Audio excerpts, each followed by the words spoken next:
This is the Todd Shapiro Show on Canada Talks, SiriusXM 167. It's Lambert. How are you? I'm good. How you doing? Man, I'm all, we had our baby, so I'm good. Congratulations, man. I know I threw that up on social media, but in person to say a sincere congratulations. Looks like healthy and happy for both mother and child there. Yeah, it's the greatest. So yeah, I'm good. I mean, I'm not going to complain. A little tired, but it's great, and it puts life in perspective. And you all the stuff out there that we see from the day-to-days and the gossips and the politics and the this and the that and the takedowns and whatever it may be. Really at the end of it, if you work hard, you always find work. I believe that. And if you have a family, you're good to that family. They'll always stick by you. And that's what life's about to me. Very true. Well put. Very well put. And one bit of advice I was given years ago, as you know, I've got a little one about the same age as your son. It doesn't get easier, but it gets better. That's well said. That's what I always remind myself. It's not always necessarily easy. There's challenges as it goes along, but man, it does get better as they get older. My gosh, I enjoy him so much. Well, someone told me that I was really lucky to have a girl because when I get older, which will be sooner rather than later, like the boy won't take care of you, but your little girl always will. Yeah, this is true. Oh, man. So you are obviously a big part of Boveda Inc.'s Boveda Cannabis, not touching the plant, but keeping it fresh. Their success and the team's success globally and the global leaders at two-way humidity control. Speaking of family, you're back home with family right now at the headquarters in Minneapolis, correct? I am. Yeah, I got in last night, and we all get together for our planning meetings every quarter, so looking forward to that. And luckily, the weather's pretty nice here, so no complaints. Good to hear. How like when you do your quarterlies and stuff, and we've sort of, again, briefed on this stuff before, but how indicative of your, the growing success of your company is sort of reflective on the cannabis space as a whole? It plays a major role. This is one thing it's interesting to think about. This company was founded 23 years ago, and it's a first ever where I've been with a company that has both linear growth and exponential growth going on. So what I mean about that is, obviously, a company pretty much after the first 6 or 7 years can't deem itself a startup, and this company is far from a startup. But when you talk about the specific category that is the herbal category for us, it very much is like a startup because the exponential growth, things are, as every state comes online and every country that comes online, we're having to constantly kind of readdress where we're at, both from a logistics standpoint, but also from, a team standpoint and a strategy standpoint as well. So that's a huge factor into what goes on and how much of the assets are focused on this specific category of our business as well, because we don't want to neglect our other categories. But again, energy goes where the money flows, as some say. And I would imagine that if you guys have growing sales, it just means the industry as a whole is growing. So is the industry as a whole growing? It definitely is. It's something that I've seen. I've been in it long enough over the years to see slight ebbs and flows. You and I always have such cool conversations, Todd. I'm sure your users appreciate it. But we talk about fun things like investments and politics and legalization from a global standpoint. And there has been a little bit of a hiccup as far as the investment side of things go. It did get a little crazy, in fairness, though, the first half of the year. So for investments to slow down a little bit is not indicative necessarily of the industry slowing down. We continue to hear feedback of countries in Africa, in Europe, in Asia, not just legalizing or deregulating or descheduling, but also launching their programs. I mean, I'm still impressed with the fact that last Christmas is when we learned Thailand was going to launch a medical program. And then not even a month ago, they actually started passing out the first rounds of cannabis-based medicine. So for something like that to happen in such a short time frame, where here in the States, you have essentially, think of like we talked about Utah. So yes on 2. And it got passed. Thankfully, the LDS Church got behind it. We're so appreciative of that. That vote happened November of 2018. They have until January of 2020 to actually launch some sort of program. And even then, it doesn't have to be perfect. So there are these windows of segue from prohibition to legalization that are constantly popping off, and that keeps the momentum going in the industry. Lots of growth, and then you see a stat that there are only 3 U.S. states right now that have no medical marijuana. I bet that surprises people. Yeah, I think it really does. You and I always talk about this as well. There's 30 that have 100% dedicated medical cannabis programs, all aspects of plant. You have the 11 adult use, along with D.C., Washington, D.C. as well. But if you look at it from the other angle, and this is factoring in states that do have some sort of deregulation or allowance of utilization of something as basic as CBD from hemp. So when you factor all that in, there is literally 3 states left where cannabis is still illegal.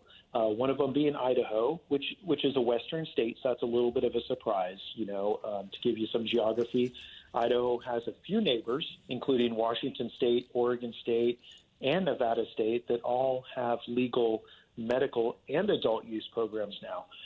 On the other side of them, Utah, which just kicked off, and then you have Wyoming and Montana.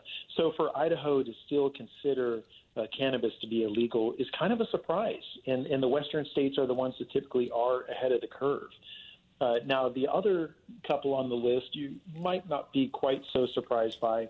The next one is Nebraska, followed by South Dakota. So South Dakota, while North Dakota does have a basic program, so does Minnesota, a couple of their neighbors. South Dakota and Nebraska, they're neighbors right there. They share the largest state line between those 2 states compared to their neighboring states. So they're both kind of holding fast on not launching any kind of program. But again, factoring in to what the neighbors are, with Minnesota now talking about taking their medical program to the next level, and you get a little bit of a corner of Colorado that ekes into Nebraska's borders. They're not that far from where these individuals do have access to take a weekend holiday and go purchase some cannabis and consume it in a neighboring state. So hopefully these last 3 come around. If not, I think it's inevitable with the projection of federal legalization by 2022. Idaho, the last to go. That's the, I don't know if you know that. That's their slogan. Idaho, the last to go. Yeah, a lot of history with that state. But it's very interesting. Lance Lambert, bovedainc.com, joining us and just talking about sort of the acceptance and as we learn about the global acceptance of especially medical marijuana to eventually, pure rec. But, when there's some sort of Asian nations there that, would sort of surprise you to have medical marijuana programs. And then there's still states in the United States of America that don't. It's crazy how the lack of progress still. It's crazy to me. Yeah, I completely agree. I really thought that it was going to be Asia would be the last. Although the plant itself, if you look at it from a hemp perspective, from Asia, played a major role in Asia. Yeah. I mean, that's you look at China. That's been a cash crop for centuries, not century for centuries. That has been a cash crop from a textile standpoint and commercial use standpoint. But having said that, that's still very much different from something that has an onset of psychoactive attributes. So I was surprised for South Korea. I was surprised for Thailand, but I'm extremely happy for them because there's other countries that very much need this natural medicine over there. And it does help influence with some of the things on the side of New Zealand and Australia starting to move forward as well. So more to come. More to come for sure. And speaking of hemp, this is a wild stat that you sent to us. Hemp acreage jumps 500% in 2019, meaning people are growing way more hemp than ever, and obviously it's got to be a reflection of people predicting that a lot of the stuff's going to be completely federally legal. Yeah, exactly true. So this is something, our friends at MJ Biz Daily, they actually have a section, Hemp Industry Daily, that I follow. And this is definitely in light of the Farm Bill, which we've spoken of before, the 2018 Farm Bill that subsequently deschedulized hemp and specifically the CBD derivative from hemp as well. So you have these American farmers that are they're flipping left and right. I mean, they are signing up like nobody's business. Now, it does take a little bit of time because technically each state has to establish an actual hemp program for these farmers to sign up to and start subsequently producing hemp. But having said that, a 500%, technically a 554% jump from last year. So we're talking about a total recorded acreage of 78,176 acres to now, in this year, 511,442 acres of licensed hemp that's in multiple states. Again, that's in states like where I'm at here in Minnesota, very predominant down in the southern states where tobacco was their cash crops. So one that I always love to point out is Kentucky, which often people from the states reference as Kentucky being more southern than Mississippi. And it's true. Kentucky is, at the time during the Confederacy War, was the most northern state that was run by the Confederacy. So it was very southern and proud of it. And their cash crop was tobacco. But as tobacco started becoming more of an export crop than a domestic crop, they needed something to grow, and hemp was that natural solution. So it's awesome to hear these stories of these farmers being more successful with this newfound crop that might have been something that was grown on that land as little as 100 years ago. That's actually another really interesting thing that I've never once thought of until right now. And one of the other things we've talked about is job creation. And you told us, I think it's like the fastest growing industry in the United States right now for job creation. Is that correct? Correct. Which is amazing, which is phenomenal, especially in a day and age where jobs are pretty scarce. But I never thought of it from a farmer's point of view, from an industry point of view, where so many people actually really respect farmers and the work that they do, unless maybe you're a vegan. But I like to see, like, good old families working by the farm have work to sustain themselves, and now here's another opportunity for them to do that. Exactly true. And it's a crop that is really, and this is, I think, part of what happened with the whole reefer madness and the prohibition in the original time that it took place, was there was a lot of fear. There's a lot of fear from cotton producers. There's a lot of fear from paper producers, because you can't turn a field of trees every year, let alone 4 times a year like you can hemp, at minimum. I mean, this is something you can grow hemp as tall as you and I within as little as 8 to 10 weeks. So you think about that, depending on where you are in your seasonality, this could almost be what we call a perpetual crop, or something that's just constant yield in, say, like a southwestern state. You can't do that with cotton. You can't do that with trees. So you also look at what it has to provide. And my gosh, man, Todd, you would flip. I have friends that they've owned hemp-based T-shirts or hemp-based clothing, the same clothes for 8, 9, 10 years. And it's in, of course, a worn condition, but a cotton shirt would never last that long. And that's just an example of just how durable this actual material is, this textile is, that's come about from hemp. It's a great story. It really is. Brilliant. Great to hear. Lance Lambert, Bovedainc.com, 2-way humidity control packs, keeping your flower fresh. This is the global leader, hashtag Boveda Cannabis. What is this? This is interesting. Recreational marijuana legalization is tied to a decline in teens using pot. So before you answer this, it's just like how your kids no longer want to go on Facebook because you use them? That is the first thing I think of, right? You think about the fact, and it's so funny because I love the Gen Y, I love the Z generation. I have a huge respect for the next generations. I'm not some baby boomer or silent generation that's cursing the young whippersnappers. Sure.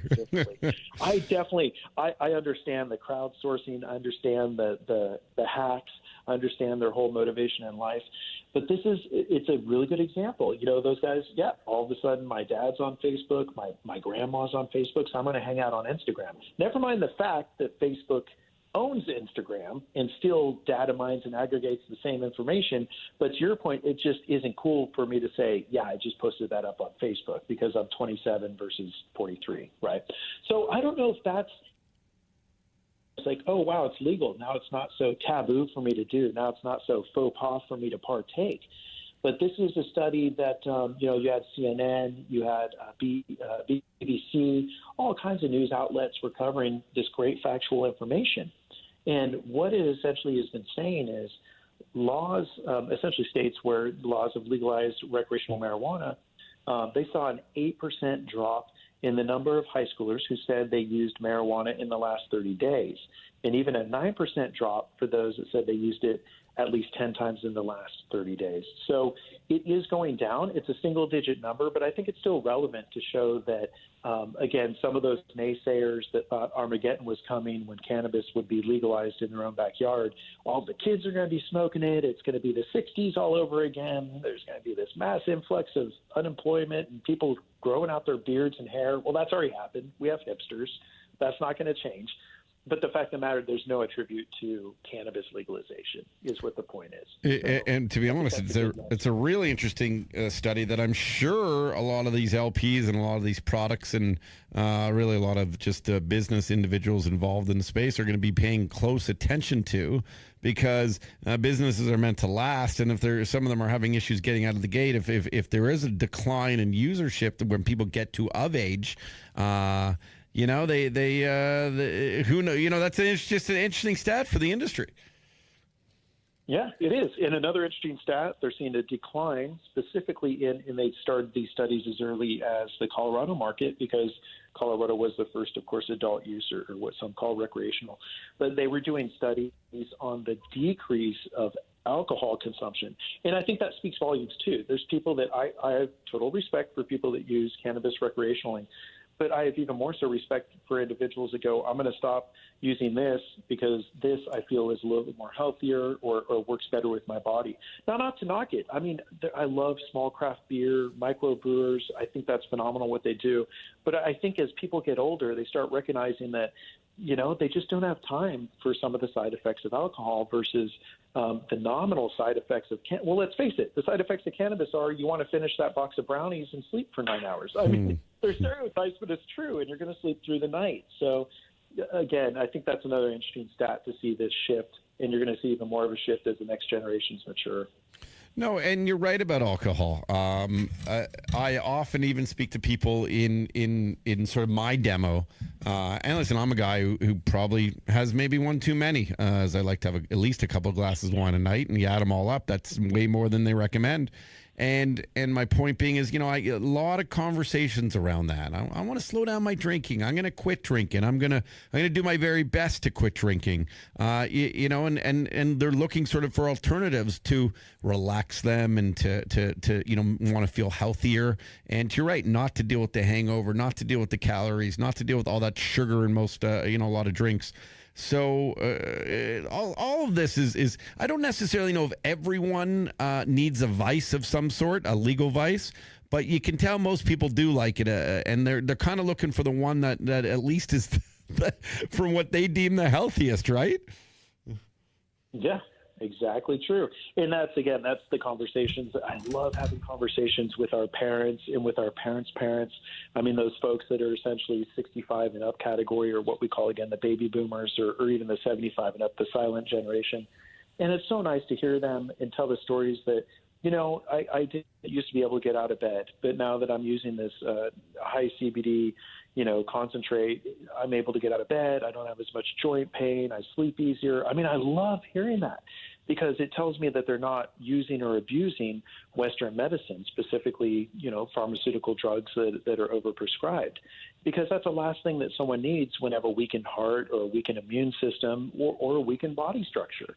You need something that supports it, not something that subsequently hurts it in the long term. The other thing that I've heard sort of floating out and about as sort of a different approach than to drinking, and it's a word I keep hearing a lot now, is the microdosing of mushrooms. Yeah, that's and those they just got essentially decriminalized in Denver, in Oakland, and now in Berkeley. So one city in Colorado, the capital, and then 2 cities in Northern California. And it is something. There's individuals that are microdosing both mushrooms and acid. And if you do some studying on it, you'll learn that there's already been a lot of medical studies around both of those as far as what attributes it has, more so on the psychosis side, so on the mental side, what it has to contribute to some mental disabilities. But kind of interesting to watch that. Again, it's not something I put as much focus on. I've got my hands full with the with the cannabis industry, but still interesting times that we're in, I think, is what the big picture is there. Yeah, without a doubt. Well, Lance Lambert, thank you again for all this great knowledge from bovedainc.com. Enjoy your quarterly meetings back in Minneapolis with the entire team. Please send our regards from the Todd Shapiro Show. BOVEDAINC, bovedainc.com. Two-way humidity control packs, keeping your flower fresh. They keep your guitars fresh. They keep your cigars fresh. They keep a lot. They're keeping my chips fresh too. I just put them in my chips now. But my brown sugar. Yeah.